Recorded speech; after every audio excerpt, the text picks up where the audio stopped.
year, hundreds of athletes from across the UK come together to take part in a competition that comes with a height restriction. I'm just excited to sports really and go against other people because I really want to be a Paralympian when I'm older. They welcome anybody to have a go and to try things.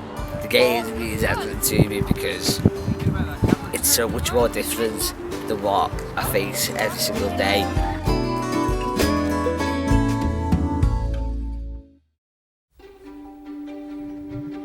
With over 6,000 people living with restricted growth in the UK, the Dwarf Sports Association offers them a chance to compete on an equal footing. We joined the DSA for the biggest event in their calendar. Well, the national games are held in Birmingham every year. All the dwarfs get together and be ourselves and compete against the same body height. Quite fast and furious, and everybody goes home absolutely shattered. Penny and Arthur set up the association after attending the first World Dwarf Games in America. We were just blown away with it all because we'd never experienced anything like this, and we decided amongst ourselves that we needed something like this in the UK. Going for gold in this year's Games is 14-year-old Dylan. It's so much more different than what I face every single day with people who don't have disability and people who average height, which means I can't really compete with them, whereas when I go to the games, they're all the same height. Dylan also plays football in the World Dwarf Games in America. Last year, he was told he couldn't compete, but that didn't stop him. His appendix, he had an appendix operation 6 weeks before the finals and defied doctor's orders and flew and says, "Dad, I want to play." So I left him out the first game and he said, "Why is he not playing me?"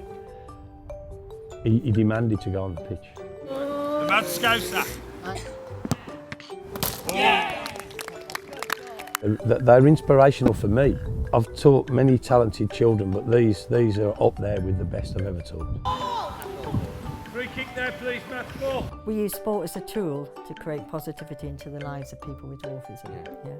Coming to the Games meant Will could meet other people with his condition. It changed my life.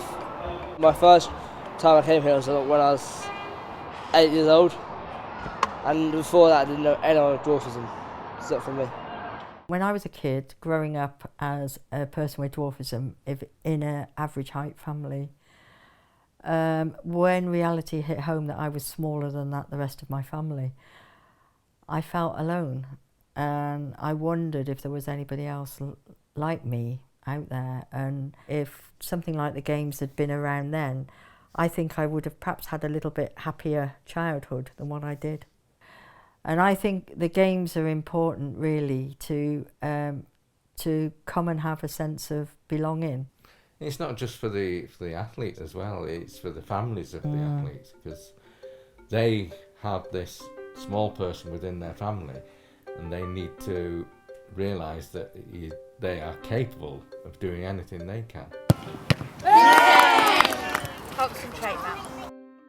Matthew was diagnosed when he was about six months old, and it came as a massive shock, and it's something that we had to sort of get our head round, and the association helped us do that and get us into a position where we could offer Matthew the best support that we could as a family, and also help the family come to terms with the fact that he was now different, because at that stage he wasn't. You get such a big buzz out of seeing a new family coming and watching that family grow.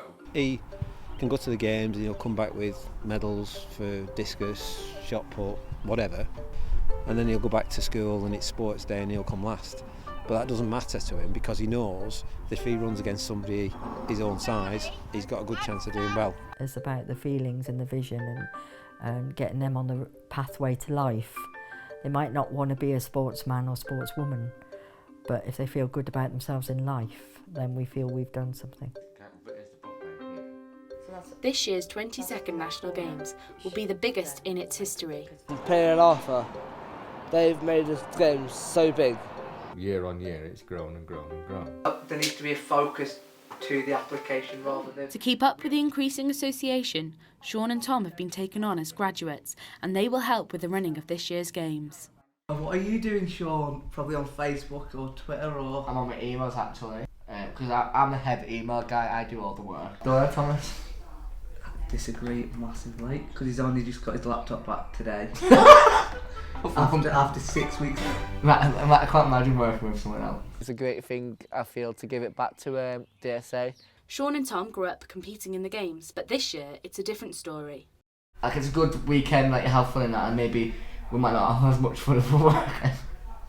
I think it'd be quite cool. I think people could ask me for advice, whatever, and I'm quite comfortable giving it and be a professional for a weekend.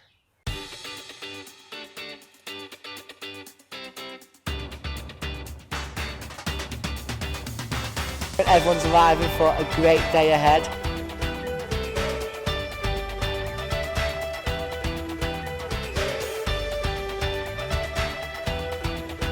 Will be outstanding to their place with a special personal award.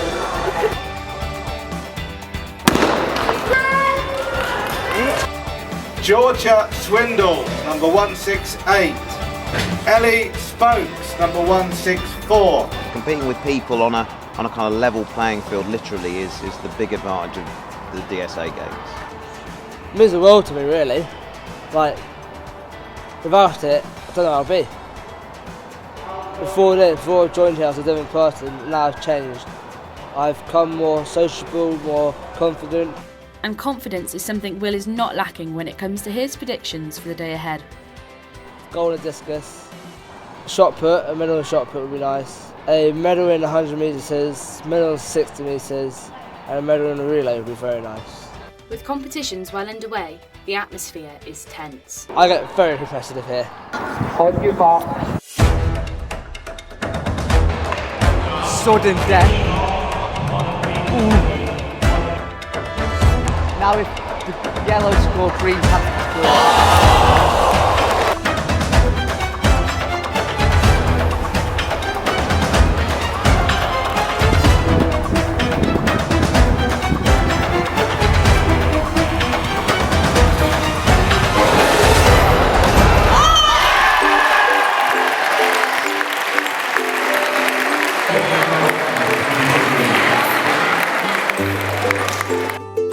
And who better to be awarded a medal from than fellow competitor Warwick Davis. People with dwarfism in this country sometimes can be quite isolated and not have the confidence to kind of go out and socialise, and the games such as this can bring people together and bring people out like that who maybe haven't got the confidence but think, well, yeah, I'll go and try something, you know. It gave me a chance to play badminton against people who had the same ability, whereas before when I played badminton at school, you know, it was much harder to compete. I think any small person has a certain amount of knowledge that they're able to share and pass on to the next generation, and hopefully it's like a roller coaster of positivity, and hopefully there'll be one day when there is no negativity towards people who are different.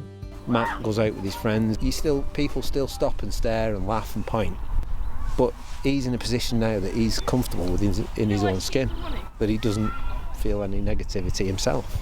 Society has a lot to learn from people with differences, because people with differences just show love to everyone. It's as much about the sport as it is about the kind of the social aspect and that kind of camaraderie and kind of coming together and celebrating being short and then being able to go off, you know, and enjoy your life as well, kind of with the knowledge that you're kind of not alone.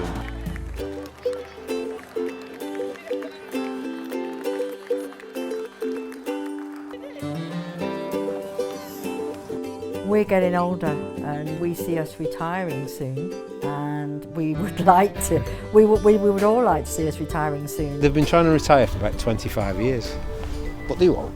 What that couple have done for so many people over the years, you just can't say. Their heart and soul are in this organisation. Maisie Stocks, what are you doing? Without them, I don't know where it would be. Just how they've helped families to come to terms with something that they never expected. We want to leave a legacy for the generations of people with dwarfism, and I hope that legacy will continue on.